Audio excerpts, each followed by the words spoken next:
KitKat chocolate तो आप सभी ने खाए होंगे, लेकिन किटकैट चॉकलेट बनती कैसे है? दोस्तों, रोजाना हम अपनी रोजमर्रा की जिंदगी बहुत सी चीजों का सेवन करते हैं। हम सब कई बार ऐसी कॉमन चीजें खाते हैं जैसे चॉकलेट, पास्ता, ब्रेड वगैरह, पर शायद ही आपने सोचा हुआ कि सब बनते कैसे हैं। आज बच्चा हो, जवान हो या फिर बूढ़ा ही क्यों ना हो, वो भी इन चीजों को बहुत ही मजे से खाते हैं। आज की इस वीडियो में मैं आपको बताऊंगा कि किटकैट चॉकलेट से लेकर ब्रेड आदि चीजें बनाई कैसे जाती हैं। तो आज भी इस कमाल के वीडियो को हम आपको दिखाने वाले हैं। Number 1, ketchup.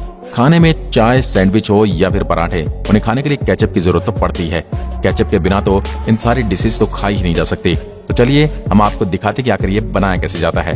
सबसे पहले खेतों में टमाटर को मशीन से निकाला जाता है और फिर इसे दूसरी तरफ के ट्रक में डाल दिया जाता है, जहाँ इस ट्रक में पानी डाला जाता है और फिर इन टमाटरों को मशीन में डाल दिया जाता है, जहाँ मशीन इन टमाटर को फैक्ट्री के अंदर एक रोलर के पास ले जाती है और ये रोलर इन्हें प्रेस कर देता है और आगे भेज देता है, जहाँ ये कर्मचारी खराब टमाटर को छांट कर अलग करते हैं और बाकी के टमाटर को एक बड़े से गोल घूमने वाले केचप मशीन में भेज दिया जाता है, जहां इसका केचप बनाया जाता है और आगे इन्हें बोतल में डाल दिया जाता है और फिर ये मार्केट में आते हैं। नंबर 2, किटकैट चॉकलेट बनती कैसे है? सबसे पहले चॉकलेट को बड़े से बॉयलर में डाल दिया जाता है ताकि उसे पिघलाया जाए। उसके बाद ये मशीन द्वारा इसके अंदर की वेपर को चॉकलेट की कोटिंग दी जाती है। उसके बाद इसे 3 लेयर में एक साथ रखा जाता है और फिर आगे से कटिंग के लिए लाया जाता है, जहां मशीन इन वेफर को एक दूसरे के साथ ही सेकंड में कट कर देती है और वेफर को आगे भेज देती है। आगे जाकर इन पर पिघला हुआ रेडीमेड चॉकलेट डाला जाता है, फिर इसे काफी तेजी से एक एक करके पैक कर दिया जाता है और आखिर में पूरी तरह से मार्केट में आने के लिए तैयार हो जाती है। Number 3, bread. ब्रेकफास्ट करते वक्त हमेशा हमें ब्रेड की आवश्यकता पड़ती है और उसे हम चाय के साथ भी खाते हैं, लेकिन बहुत ही कम लोग जानते हैं कि आखिर ब्रेड बनाया कैसे जाता है। सबसे पहले आटे को एक बड़े और चौड़े स्टील के बर्तन में रखा जाता है और फिर ये मशीन इन बर्तनों को ऊपर करके आटे को पलटकर इस मशीन में डाल देती है और फिर बाद में ये मशीन इस आटे से इनके एक समान गोले बनाती है और फिर इन्हें आगे 4 और स्टेप से गुजरना पड़ता है, जहां पूरी तरह से पक जाते हैं और आगे इन ब्रेड्स को ये मशीन सेक्शन की मदद से ऊपर कर देती है, जिससे मशीन इन ब्रेड को उठाकर ऊपर रख देती है। उसके बाद इन्हें एक लाइन से आगे कटने के लिए भेज दिया जाता है।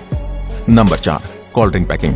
ये मशीन कोल्ड ड्रिंक की बॉटल्स में ड्रिंक भरने का काम करती है, जो अपना काम काफी तेजी से करती है। आपको भी ये वीडियो में दिख रहा होगा कि कैसे ये मशीन इन बॉटल्स को लेकर इसमें ड्रिंक भरती है। ये ऑटोमेटिक मशीन अपने आप ही सारा काम कर देती है, फिर इसके ऊपर ढक्कन भी लगा देती है।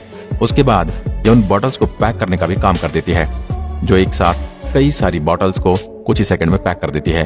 अगर ये सब काम इंसान करने लगे तो इसमें काफी ज्यादा समय लग सकता है, लेकिन इस मशीन की मदद से काफी आसानी से और बहुत ही जल्दी हो जाता है।